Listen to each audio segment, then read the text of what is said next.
Previously in X-Men.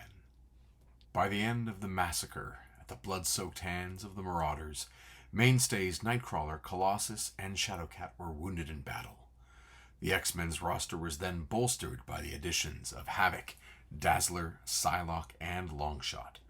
Shadowcat's unique ability to turn intangible had become her seemingly permanent state, but her condition then began to rapidly deteriorate. I am Jason Lapidus, artist of Group of 7 Comics. Welcome to episode 158 of our ongoing and usually live read-through of the X-Men comics that became classic, as I share an overview of the 4-issue limited series Fantastic Four vs. the X-Men by writer Chris Claremont, penciler Jon Bogdanove, and inker Terry Austin, cover date of February through June 1987. Well, you get that foreshadowing on the cover that there is obviously some parallel where Mr. Fantastic is actually who's inside the Doctor Doom suit. Sue is dead, Franklin's crying, and Wolverine has come to settle the score. And just to compare what's in print here with the most recent issue of X-Men that we covered, which was 224, take a look at the difference in paper and how color shows up on these two things, right? This is much more muted and subdued. This is much more vibrant and saturated. And it's not because the colorist made choices, it's because this is on a different paper. This is on a more expensive, a more resilient paper that has the ink on the surface. This is a cheaper paper that absorbs it, and it gets really quite dull, and I much prefer this one. This one allows for some grace and some blending, where this one is much more harsh. Just note, Tom Warzikowski on letters, Glynis Oliver on colors, Anna Senti on editing, and Mike Carlin and Don Daly are consulting editors, but really, you've got this core X-Men support staff there, Claremont writing, so it feels a lot like an X-Men comic, which is why I'm covering it inside of our show. We usually focus on just the ongoing series of Uncanny X-Men with a few dabbles here or there. And, you know, we dabble with the title once in a while, but for the most part, this reads as an X-Men comic. And I'm so happy to have read it now and see how it plays out that way. So Franklin is confronting his dad, accusing him of being, you know, the catalyst in the disaster. Note, Franklin is a mutant. You know, both his parents have been transformed by cosmic rays, and Franklin is a mutant within the family, and one of the things he has is a very vivid dream life, where he actually is able to see the future sometimes, or have dreams that will indicate what's to come. As well as he's able to move around in an astral form in the real world while he is sleeping. So in this case, it's a dream, like I said. He's confronting his dad, and you get this kind of gruesome shot of Reed standing, holding Sue, with a crispy Johnny Storm, a torn open with Rocky plates off Ben Grimm, and blood-spilled She-Hulk, you know, draped down the stairs there. This was burned into my brain as a kid. I thought about that all the time. And, you know, like I said before, Wolverine is coming to confront, coming out of the mist, holding the body of a woman in his arms. All the X-Men are killed, according to Wolverine, and you see them all impaled, including this woman, who I think is supposed to be Dazzler, but she's not rendered in like a Dazzler costume. Obviously the other ones we can recognize, including Psylocke there in magenta instead of pink. A gruesome sight. It's now clear that it's Shadowcat that has been the one killed. And it's a great drawing.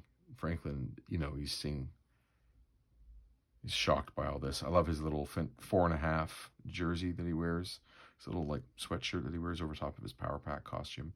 Wolverine draws his claws, and he goes to fight Reed, and Wolverine is dead from, I guess he was dying the whole time. He's dead from the confrontation. And Franklin is again telling his dad, please no, don't go to the bad place.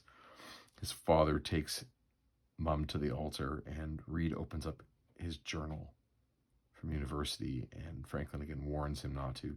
Great drawing here.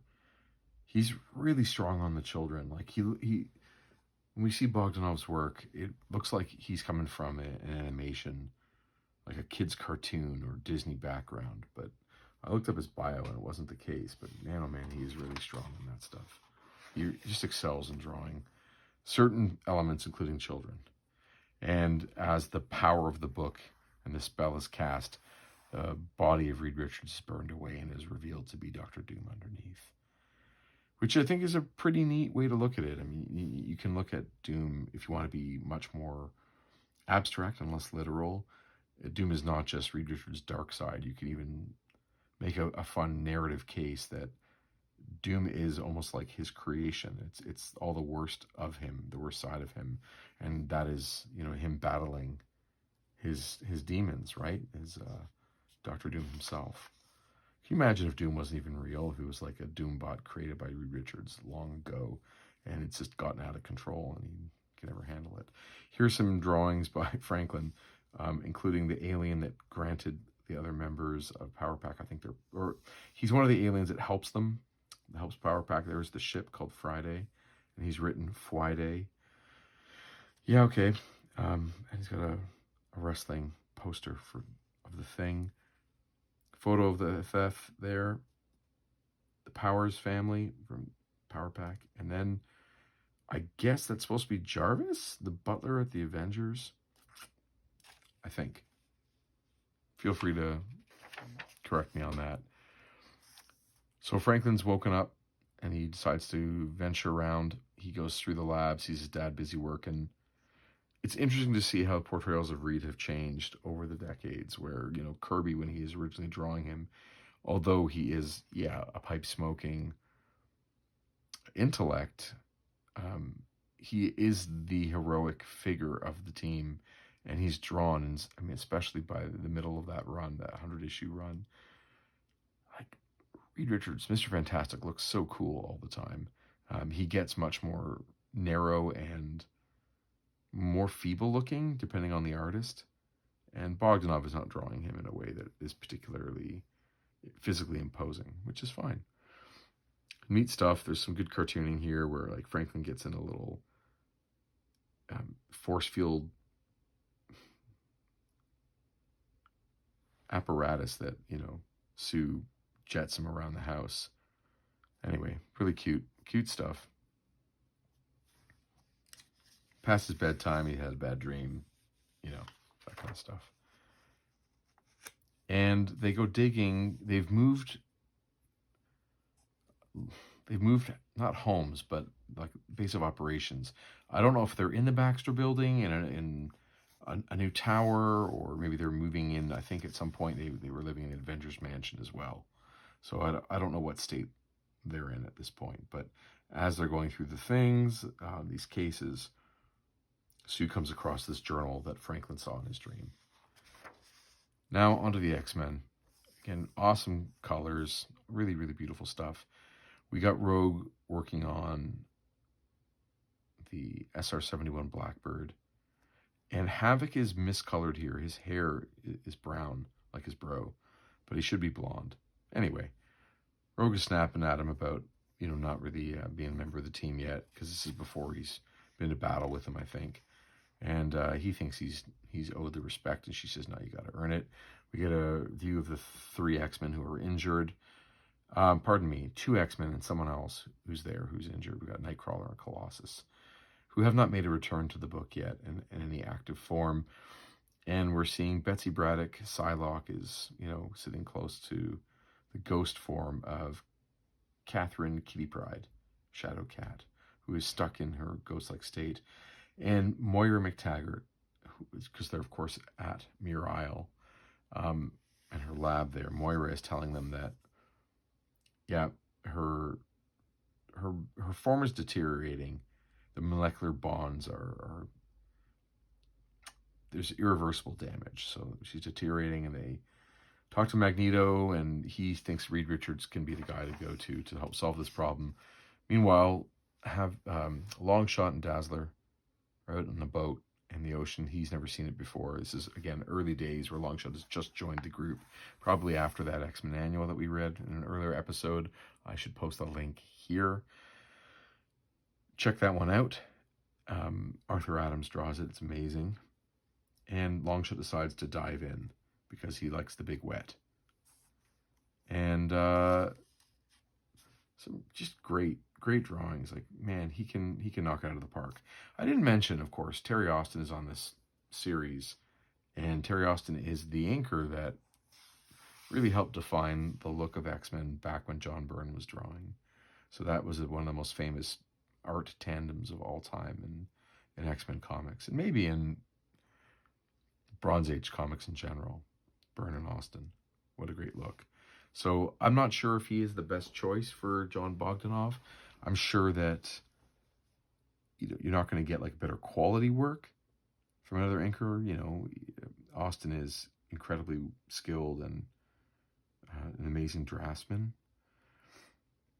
I'm just not sure about the aesthetic of their pairing. Maybe, you know, Austin is kind of famous for being pretty heavy on the pen and a lot of small marks. I don't know if Bogdanove would have benefited more from the fluid line of a brush. Once in a while, we get these drawings where I think, you know, brush artists would have served him better. So while in the ocean, Longshot actually finds a drowning body, and they recover this sailor, and you get this foreshadowing that maybe something else is going on here. Meanwhile, oh yeah, they are at their headquarters. Were they ever at a place called like Freedom's 4 Plaza or 4 Freedoms Plaza? Or is that the Baxter building? I don't actually know. So I guess they've moved back into this building after being in the Avengers Mansion for a while. And something ominous is going on. Sue has read this journal from Reed's time in university. And Franklin, of course, his astral form is now there because, as you see, he's asleep. And this is a central conflict within this book, which makes the meaningful arc for a lot of the characters. This journal details Reed's time during... Oh, did they not say yet?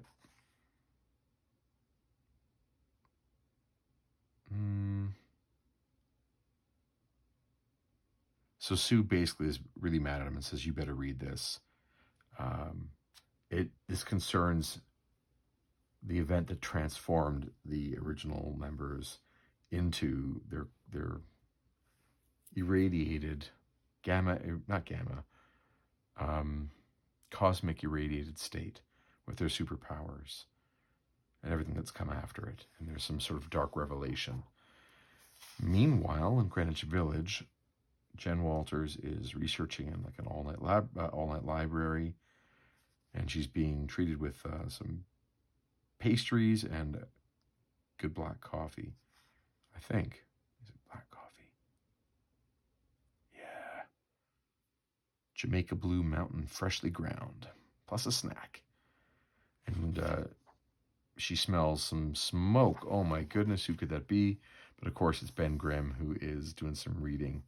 He's reading, let me get in there. Federal Aviation Regulations. I wonder if he's working on his... Yeah, he says he's got to recertify my pilot's license. So they're having, you know, please stop smoking. What's going on? Yeah, things aren't cut and dry.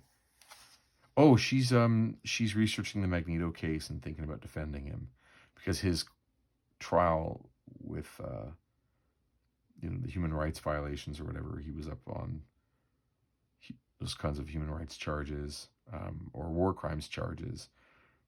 That trial was interrupted. That's, of course, in Uncanny X-Men issue 200. So she is researching this. I think this is taking place before the Avengers crossover that we recently read, and I should put the link here. So while they're having their tete-a-tete, they hear an explosion. They go check it out. Burst into superhero mode, and they are saving a building from collapsing, trying to rescue people. And it's awesome to see them go to work. They're both incredibly powerful and heroic characters. And of course, Magneto shows up. He says he was in the vicinity and he saw their predicament. They don't trust him. This one is well done, everything, but I feel like this has been rendered wrong. His shoulder and neck don't seem right.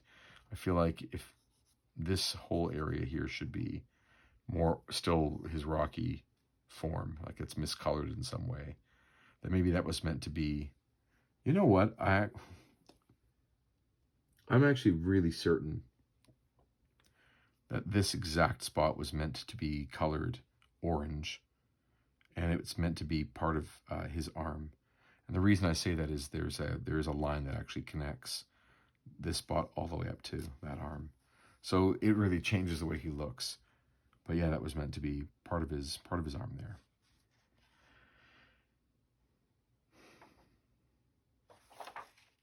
Anyway, Human Torch shows up.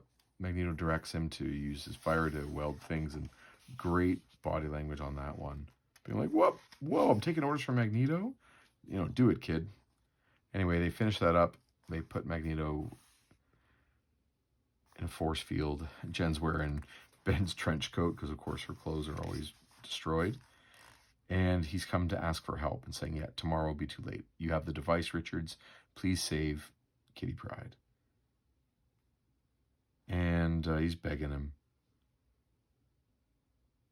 Of course, Reed wants to go. Sue doesn't want him to go right now because they've just had this dark revelation, which we don't know about. But they need to resolve matters, and he's not really giving them the chance. So she doesn't go. Sue stays back. Jen takes her place. She gets to put on that FF uniform again, which is awesome. Can't wait for that Marvel Legends. Just draws her fantastic. She's so good. And I like just even the body language between these two. Magneto's not welcome there.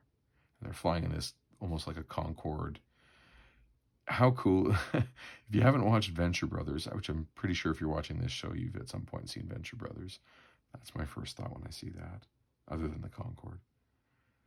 And something's bothering Reed, of course. He's wondering if there's something wrong with himself. He's asking Ben if he's a ruthless guy. Anyway. So they have a lot of this. There's a lot of self-doubt going on with Reed in this story because of what is in that journal. They arrive. They've got this awesome device, which looks like it was inspired from some cool Kirby tech. And the X-Men have the reunion with Magneto. He's really struggling. It's very clear. He feels conflicted. He's needed here. He's needed at home. Not sure if he's doing the right thing. And, Franklin shows up in his astral state. Wolverine knows something's not right. Before you know it, Reed returns and says, there's nothing I can do. I don't have the ability to do this. Magneto says, no, you're gonna fix this. And if you don't do it, I'll just take your machine. We'll do it ourselves.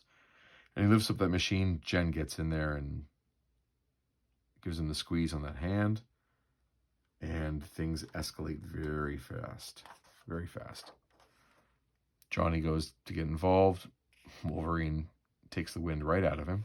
I mean, this is fantastic, right? Look how good this is. These poses. Pops those claws and he says, Franklin sees it just like his dream.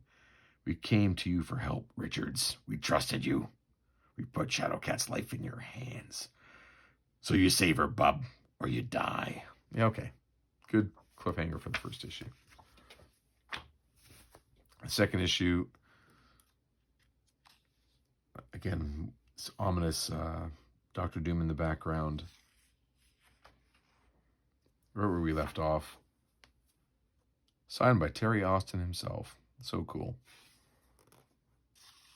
Truth or Consequences. Same creative team. I'll try and pick up my pace a little bit. So things escalate, right? Or they devolve. Right away, the Thing does an awesome slap move that I think the Hulk kind of invented.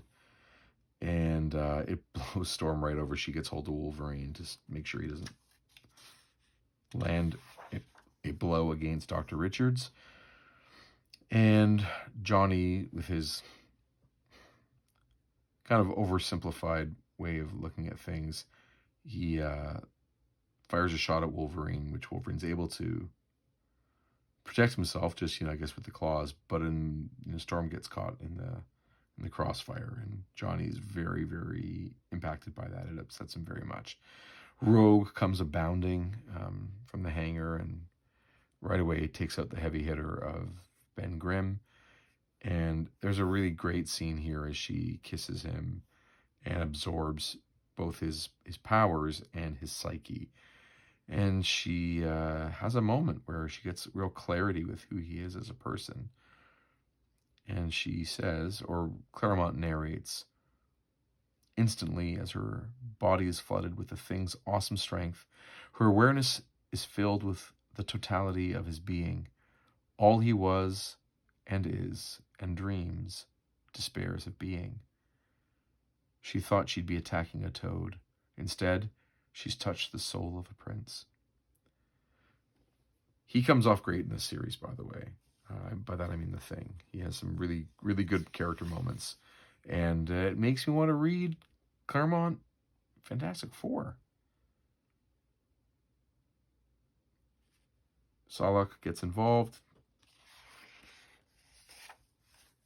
And you see, the fray here, or the schmoz. Here comes She-Hulk, and she's got hold of Wolverine, and obviously she's not going to let go. And he doesn't go down easy. I love it. He lands like this just brutal kick, and just he's given Reed Richards a black eye already. And Franklin is obviously very upset by all of it and falls out of bed. Hits his head, and his mom comes in, and yeah, sweet. He's such a sweet kid. He's probably, I think, around 4 or 5 at this point. So he's a little guy. And I mean, what other artists can do this? Can draw children as realistically and cartoony at the same time. I mean, that one feels photo referenced pretty beautifully, and appropriately so. And she goes back to that journal. A little flashback in her mind of the team. What is going on in that book?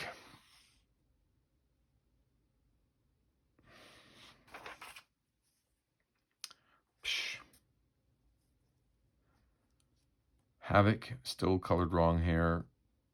Longshot recovering from his dip in the ocean, and Dazzler see that there's trouble. This is a goofy pose for Havoc. There's no love for that character yet. But they head out to go fight, and that guy that Longshot pulled out of the ocean, he wakes up and starts to reveal that he is a robot. And there's Sharon.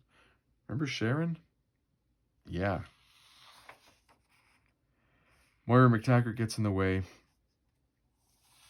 I don't know how she's bandaged up already in the middle of that fight. That was fast. Continuity is a little weird there. Wolverine stands down. And here's Rogue as the Thing. Cooler heads prevail. They get out there to talk, and yeah, it's all too late. But then that robot comes and projects a hologram. And come on, man, how good is that? That's just full of some excellent, excellent work on all fronts. Really great pose. The power. Just laying on as much Kirby as one can. This is what I mean about the color. The difference between green and the yellow green is so dramatic. And this is even a darker green. But I feel like on newsprint, a lot of that would have blended a little more seamlessly. It would be a less dramatic. In terms of the color, it would just feel a little more natural. But great drawing. Really, really great. Doom is saying, hey, Richards won't do it, I'll do it. I'll save her life.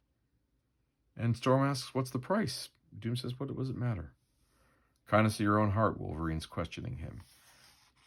Of course, the FF does not want the X-Men to go to Dr. Doom. The X-Men just want to save their girl. They don't care who's going to do it. And Doom, we don't know what his agenda is. Moira kicks them off the island. And so they go.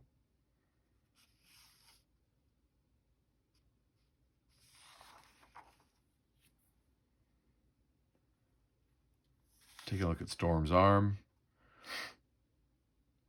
Kitty Pryde is feeling some weight that all this is kind of happening on her account. Reed gets back, and Ben Grimm attacks. And he says, okay, I've read the journal. Like, just look at that.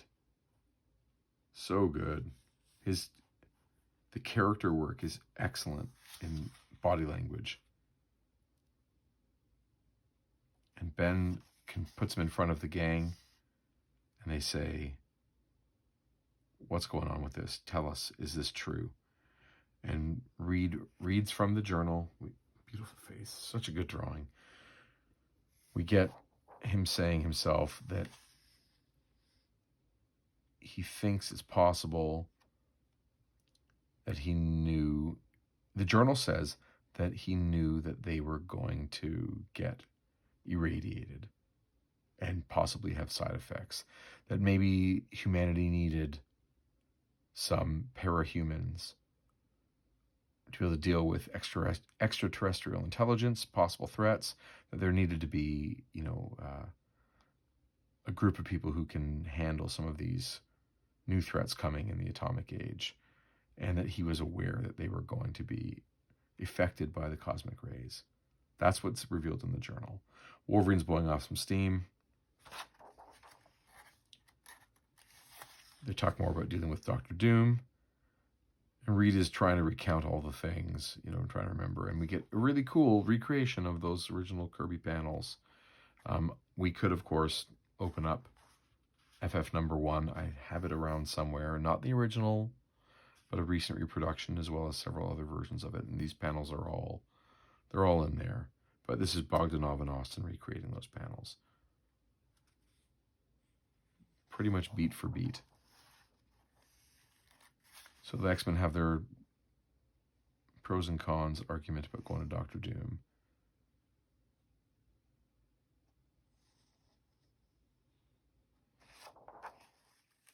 Oh man, so good.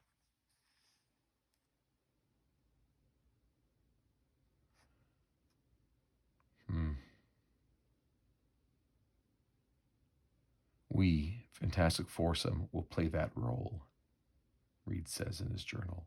The genetic structure of myself, Ben, Susan, and Johnny are such that when combined with a precise dose of cosmic rays, all of us will manifest extraordinary physical abilities to that end. I've shaped the hull of my spacecraft to capture and focus the specific radiation required for our transformation. I dare not ask their permission. Susan and Johnny are too young, Ben too hot-headed. They might not understand. They might well refuse. And the stakes for the future of the world, the human race, are too high. And Ben says, you did this on purpose. Makes sense. Explains a lot. And so they're all about to walk out on him, of course, because he ruined their lives. Ben leaves. She-Hulk and Johnny leave. And Sue, he says, will you go or stay? Cliffhanger. X-Men are figuring out what to do, and Storm says she's going to, as the leader, she's going to go talk to Doom. And of course, Wolverine's like, yeah, you're not going alone. You're in, darling, so am I. And the rest of the gang comes too. So that's where things are going. The X-Men are going to Doom. The FF are broken up. What is going on? Right? All on Doom's side. Fun representation of what's inside. Doom is dealing with her burned arm right away. Same creative team. The rest of the X-Men are either in the room too, or they're on the parapet outside, and there's these robots, Doombots. Rogue is saying that she went into town, got some new clothes, and right away the Doombots attack her because she went out when she wasn't supposed to, so they're regarding her as a threat. Havoc and Dazzler have an ongoing little jousting battle between whose abilities are the most effective in these kinds of situations. Dazzler's working on her finger guns, which is pretty cool. Rogue is battling the Doom bots, even though they are guests. Awesome. One does one's humble best. And quickly they're surrounded, and Storm is completely healed. They tell all the Doombots to back down. And they start throwing around blame as to who started what. Meanwhile, Kitty is really just disappearing, and Franklin goes to visit. Kitty has decided to take her own life, or to let herself fade. So she decides that this is all, it's all too much. She can't, bear the weight of these decisions. So she leaves the containment apparatus that she's already in, and wants to let herself kind of watch the sunrise and disappear. And that will be the end of all the trouble everyone's having. That's how she's seeing things in that moment. Franklin is witnessing it in his astral form, and he is understandably very, very disturbed by this and freaking out. From an just art thing here, we get some really great ghost effects. Like, this is the only time she's rendered this way. Probably getting some grease pencil there to create that faded look. Here too. Like, she's not, when she's inside the containment field, she looks different. Now that she's out, maybe that's why they're drawing it that way. But I love this brickwork, this Terry Austin brick. We see all through his, whenever he inks Art Adams, and Art Adams adopts that too. Really great looking. He begs her. He's just crying his eyes out, begging her not to do what she is doing, right? But not to take her own life, right?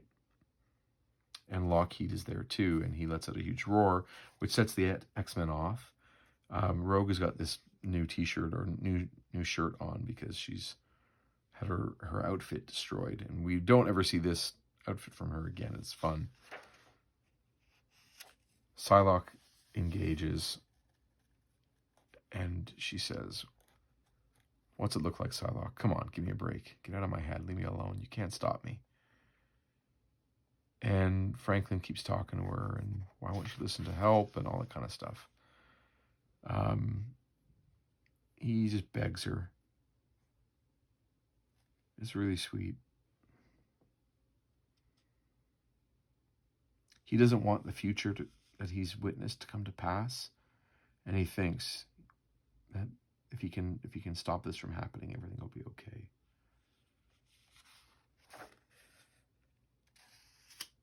Really great scenes. He says, "Don't leave me," obviously. And she looks back, and that's the end.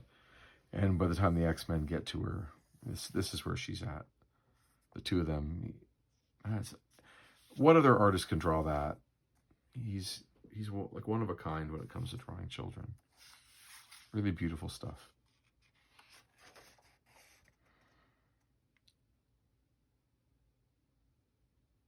So tomorrow will be the procedure. Reed is a shell of a man at the moment. He can't even talk to his wife about what's happened. This journal has ruined his life. It's made him very unsure. He's now dealing with Franklin, who's tossing and turning. And they have some nice moments together as they try and make each other happy, and fun dad doing the saggy baggy elephant. And it's starting to win Sue over that Reed is a good man and has a good heart. We get a nice training sequence with the X-Men. Very cool DeLuca effect with Longshot. They talk about his hollow bones with extraordinary musculature, which allows him to do that. And we get Ben Grimm in New York going to the Yancey Street bar. And it feels like this is supposed to be Kirby himself, Like, everyone in the bar knows the Thing, and I've known him for, his whole life. And he's in a mood, and they're all walking on eggshells around him, and he's eating and drinking and alone. And they're all worried he's going to just destroy the place. If he's in a particular mood, and the owner tells him it's time to go home. And as he goes out the door, phew, nice. And as he's crossing the bridge, there is a car accident with, I guess, a couple trucks on fire and a car on fire, like a tanker, maybe a gasoline tanker. And there's a kid left in that car. Well, the thing, right, doesn't hesitate at all. Gets right in there. Rips open the cab of that car, gets the kid, soaks his jacket in water and covers the kid, comes out holding that jacket and steaming by the time he's done, delivers that little girl, Ruth, back to her mother. And the police says, "You ought to be proud. Like, real nice work there, fella. You ought to be proud." And the thing says, "Wasn't nothing special." And he was, just before in the bar, he was really full of self-pity, talking about how he could never be a dad like Reed. He's not going to be able to have kids. This woman says, "You saved her. Thank you, mister, with all my heart." And the cop says to him, "Bravest blame fool stunt I ever saw." The thing says, "You guys would have done the same. You guys would have done the same. Tried, maybe, but not succeeded, not survived. How can I ever repay you?" "No need. Seeing the grin on Ruth's face, the light in your eyes, that's more than enough." Like, he's such a pure soul. And Johnny's trying to improve the precision of his powers. Having hurt Storm has really upset him, and he's having a crisis in his own way, too. He goes to visit Alicia Masters.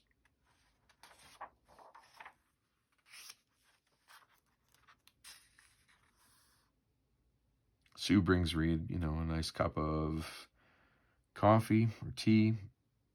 She's rethinking how hostile she was. And she says, the man who wrote that diary, whoever he was, it wasn't you. So whether she's saying, "I don't think you wrote it," or "That was a different time in your life, you were a different man," she's letting him off the hook and trying to move on with things, move forward. So Reed is telling her he's really full of doubt that whole thing is just throwing him right off. He never thought, he made a mistake when they took their space flight and it hurt everybody. And he doesn't want to make a mistake now and kill this poor girl. So he's having his crisis too. And look who's back. Uncle Ben and Uncle Johnny. So they're back together. They're in it together. And that's how we're going to enter the 4th issue. Neat seeing Franklin using some powers and I guess raising people from the dead or something. Putting Doom on his back foot. There's Terry's signature on mine. Just great power pose from that kid. He's such a good artist. Beautiful. Oh, see, I think he signed this one twice. Once there, and didn't sign my issue 3. It's funny. But really beautiful work. I mean, Paul Smith maybe would, the last X-Men artist, I think, to be able to draw young people this elegantly. Romita Jr., it's a little beyond his strengths. And Silvestri hasn't shown this yet either. She's narrating this. She says, "By tomorrow, I figure I'll be gone." Here's what I mean about the colors. Like, that blue is just crazy saturated. All here. It's so intense in the red.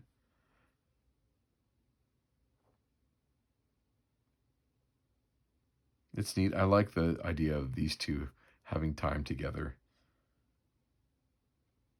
And that he can see him in his astral form, too. I mean, Lockheed really is quite the puppy. Great hands. Yuck. Ick. Dragon germs. They're having a nice moment.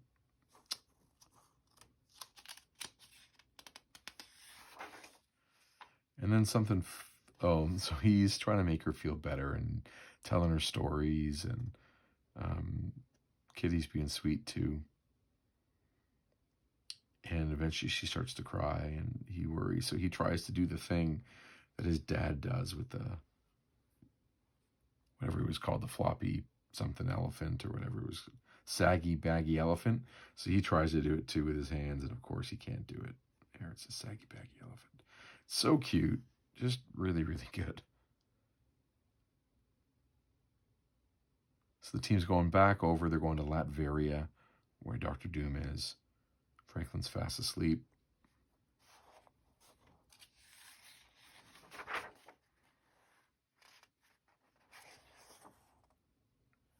I just love these little things. He makes her a chair. Or sorry, she makes him a chair, and he crunches up a crowbar into this funny little dude. She says, "Benjamin J. Grimm, you are a brick." That reminds me of in the trailer, I guess it was a teaser for the upcoming Fantastic Four movie, where, you know, they're talking, Reed and Sue are going through the members of the team, and kind of Reed is giving a comment about each member, and in a way that sounds critical or a little bit tragic, and Sue puts it on its head and says that one line about, and Ben's always been a rock.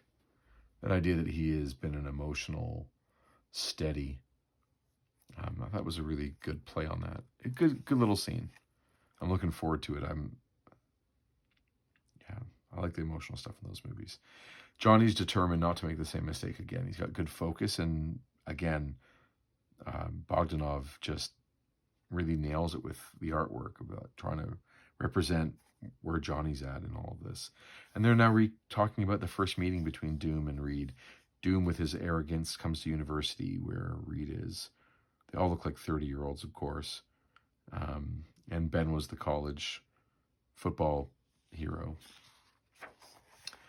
And they retell the story about how their rivalry and how they were sort of equals in every way, intellectually, but Doom was meddling in the occult as well as the science side of things. He was mixing, and Reed saw there was an error in his calculation and it would end up in an explosion, which it did. And Johnny's just telling that story. And they've hated, Doom's hated him ever since. Talking more about the journal.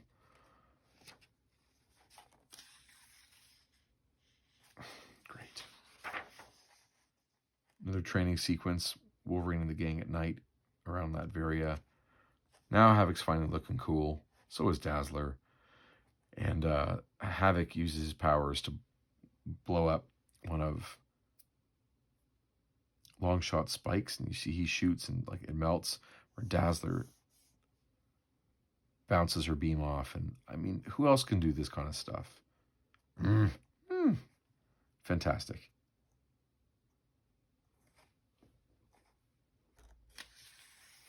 One of the problems with this kind of paper, you see it really here, this might be a great example, is when the color separator does not put every color underneath the blacks don't print dark enough. So Wolverine's mask is black, brown, but you can see here, sometimes the black is lighter than the black with the color on it as well. You get these weird effects where it doesn't print clean. Havoc's costume, great example. There's no colors on that. It's just black.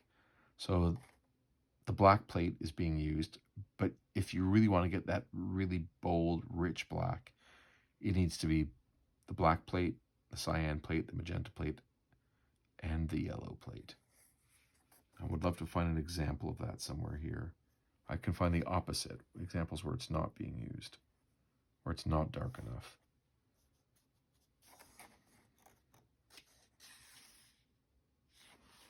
It's weird when the black is coming out lighter than the colors.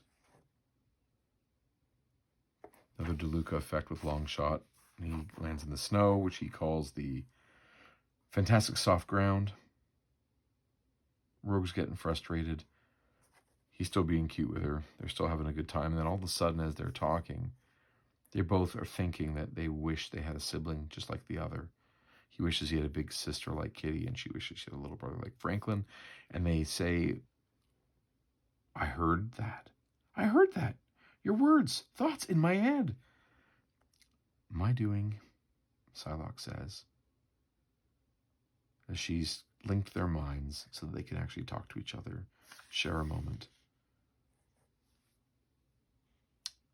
Preparations are complete. Let us begin. And here Magneto tells his story, a pretty grueling experience or series of experiences he went through, including his time at Auschwitz where he lost his parents and sister. And he points to how, 500 miles in that direction. He takes one of those Doombots and reforms it to make a statue of then his wife afterward, when he was living in the USSR.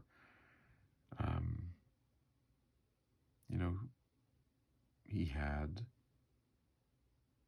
a beautiful daughter named Anya. And he tells her story and how she got caught in a fire.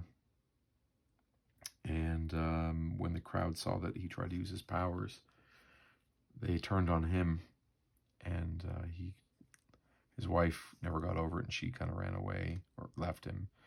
But he could never get over the death of his daughter. And that was when he met Kitty Pryde in battle, and I think X-Men 150, her similarities to his daughter is what made him have the revelation to sort of stop being so violent and evil. Anyway, Doom is saying, hey, dude, you're using your magnetic powers. You're disrupting the magnetic field.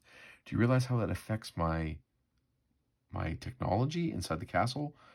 It's going to have catastrophic consequences. You got to stop it. So they're fine with that. And then all of a sudden the FF show up. And Magneto's like, no, we cannot let them stop Magneto. We cannot let them stop Dr. Doom. I have to stop them. So he brings their plane down. Doom is freaking out. You're ruining everything. Everyone's blaming everybody, of course. This could have been an awesome one. It's just okay from my point of view. But it could have been really great. FF has decided they wanted to help. But, of course, everyone starts scrumming right away because it is a 1980s Marvel comic. Fig knocks him out in one punch. Bonk. Rogue with Johnny's powers. With the air gone, naked Rogue. Here you can see that black with just the blue plate being used, or the cyan plate. And then here's where the color separator did not put the blue plate. And it's lighter. It's crazy. Doesn't look good on this paper. Wow. Doesn't go down, though. In comes Franklin, says, everyone, what the fuck are you doing? She's going to die. Don't you even care? So they all stop fighting, of course. Psylocke is trying to hold Kitty Pryde's psyche in place. Doom sees his opportunity to just destroy Richards emotionally. And he's like, yep, this is weird. So he starts the procedure. Richard sees that something's not going to work. They have their fight over who's going to be right. They're both, their egos are in their way. And Franklin is the one who says, guys, isn't saving her more important than being boss? Or he actually says, isn't it more important than being boss or proving how smart you are? As long as her life gets saved. And both guys back down and just do the best work that they can. Doom is relishing in the idea that Reed might get this wrong, because he really doesn't care if Kitty lives or dies. He'd rather see Reed destroyed anyway, so it's sort of a win-win for him. If he saves Kitty, Doom gets to take credit, and if Kitty dies, he can blame Reed Richards. Pretty great place for Doom to be. It's coming to a head. She's fading to nothing. The X-Men are starting to freak out. Reed is full of doubt. He doesn't know what to do, and then he just has that moment.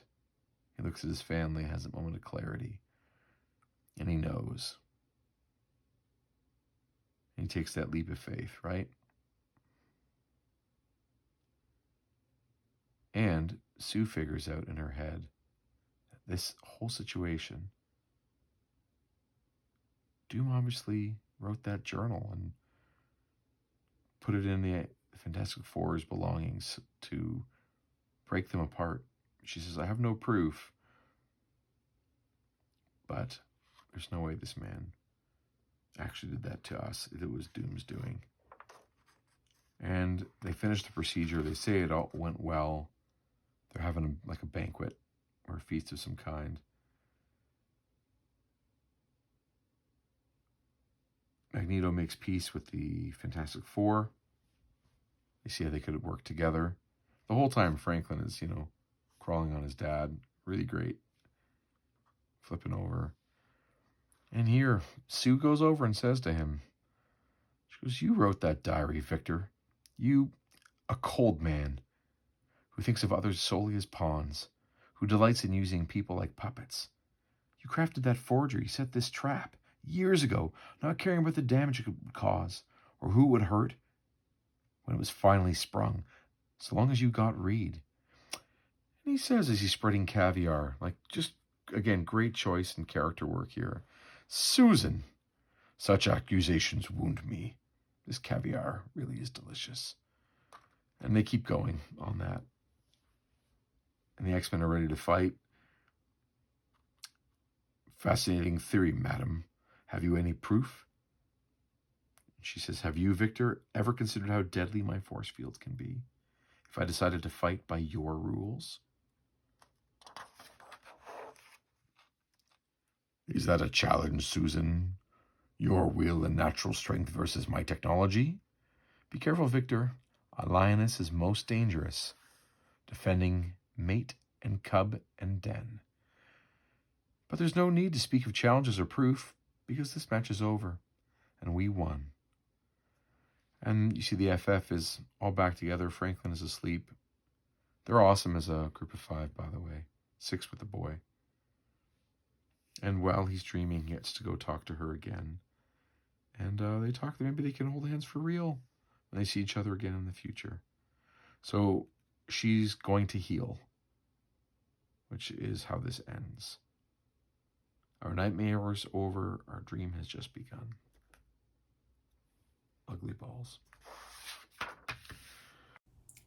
Overall, I enjoyed this limited series much more now than I did when I was a kid. I think I was looking more for that classic end of the 80s action stuff and something maybe more aligned with some of the best X-Men comics of that time period. I was looking for more Arthur Adams. That's really what was happening then. And I wasn't finding it in this series. I find this series is now, it reads much more with an emotional center than it does an action-packed center. And I think that's just the difference in my mindset looking back as a near 50-year-old compared to a 12-year-old at the time. But I like the limited series more than the Avengers versus X-Men or some of the regular ongoing X-Men stuff that we've been reading on the show. And that brings us to the end of another episode of Previously in X-Men. You can find out more about our comics and upcoming appearances at group7comics.ca.